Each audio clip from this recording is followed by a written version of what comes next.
Bonjour, on se retrouve pour la traditionnelle vidéo qui va vous aider à préparer vos vacances et à vous aider à choisir une liseuse à emmener en vacances. Mais avant de rentrer dans le vif du sujet, je vous rappelle que vous pouvez vous abonner à la chaîne. Vous êtes très nombreux à consulter ces vidéos sans être abonné, donc n'hésitez pas à le faire. Et vous pouvez également vous inscrire à la newsletter qui vous permet de recevoir des bons plans sur les liseuses régulièrement. Et donc si vous souhaitez investir dans une liseuse, n'hésitez pas à aller vous inscrire et rentrer votre adresse email, c'est gratuit et ça ne vous coûte rien. Alors on va passer sans plus attendre au sujet. On a envie d'aller en vacances, on a envie de lire au bord de la plage, à la montagne, sur les aires d'autoroute, peu importe. Et donc on n'a pas forcément envie de s'encombrer avec une pile de livres.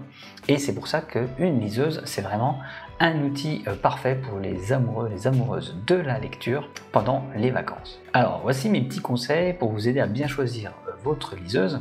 Et donc le premier conseil que je vais vous donner, et ça va être le plus important, c'est d'abord de protéger votre liseuse quand vous êtes en vacances. Protégez-la avec une housse de ce type qui va venir protéger l'écran, qui va venir protéger la liseuse pendant les chutes. Vous pouvez également choisir une housse un peu plus haut de gamme, comme celle-ci qui est signée No Rêve, qui va vraiment très bien protéger la liseuse. Si vous avez une liseuse et que vous l'emmenez, vous savez que vous allez la mettre dans vos bagages, qu'elle va être posée sur une table un peu n'importe où, peut-être par terre au bord de la piscine, donc protégez votre liseuse. Ensuite, je vais vous recommander, on va dire, deux groupes de liseuses. La première chose et la première liseuse que vous pouvez envisager, c'est simplement d'envisager d'acheter une liseuse pas chère. Alors, une liseuse pas chère, ça sera une liseuse autour de 100 €, voire moins.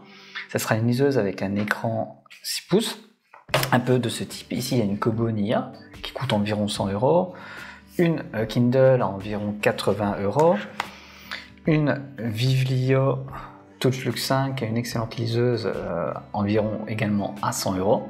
Vous trouvez également des offres parfois avec cette liseuse et une housse pour un peu plus de 100-110 €.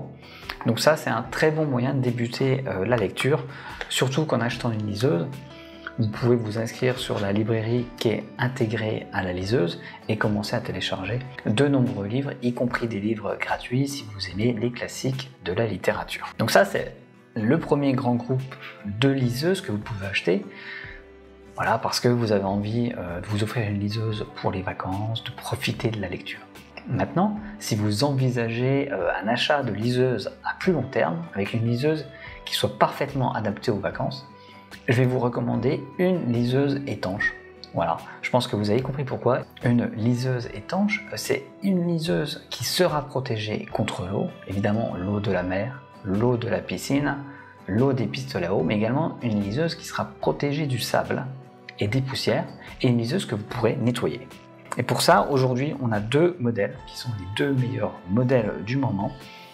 La Kobo Libra 2, qui est une liseuse étanche avec un écran de 7 pouces, et la Kindle Paperwhite, ici, qui est une liseuse étanche avec un écran de 6,8 pouces, légèrement plus petit.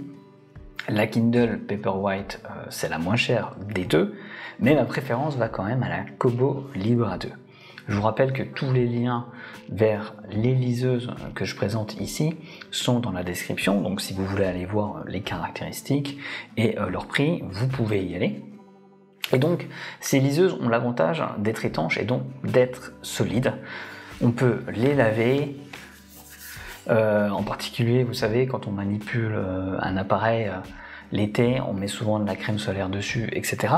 Et donc ça, c'est deux très bonnes liseuses qui sont un peu plus chères. Celle-là tourne autour des 130-140 €, celle-là 170-180 € je crois. Mais ce sont des liseuses qui seront très durables dans le temps, et si vous souhaitez vous mettre à la lecture numérique de façon sérieuse, si vous pensez passer beaucoup de temps à lire sur vos liseuses, c'est pas mal d'investir dans une liseuse qui va vous durer plusieurs années. Moi j'ai des liseuses qui sont toujours là depuis 7 ou 8 ans, à condition de bien les entretenir, de bien les recharger et de les protéger avec une housse lorsqu'on se déplace. Donc ça sera tout pour cette vidéo très rapide, une vidéo estivale pour vous présenter les liseuses. Sachez que toutes ces liseuses, toutes celles que je vous ai montrées ont été testées intégralement sur la chaîne, donc n'hésitez pas à aller consulter les vidéos. Il y a une playlist concernant les tests des liseuses, donc si vous voulez en savoir plus sur un de ces modèles, vous pouvez vous y référer. Et n'oubliez pas de laisser un petit pouce vers le haut si vous avez aimé ces contenus. Je vous dis au revoir, à bientôt et bonne lecture.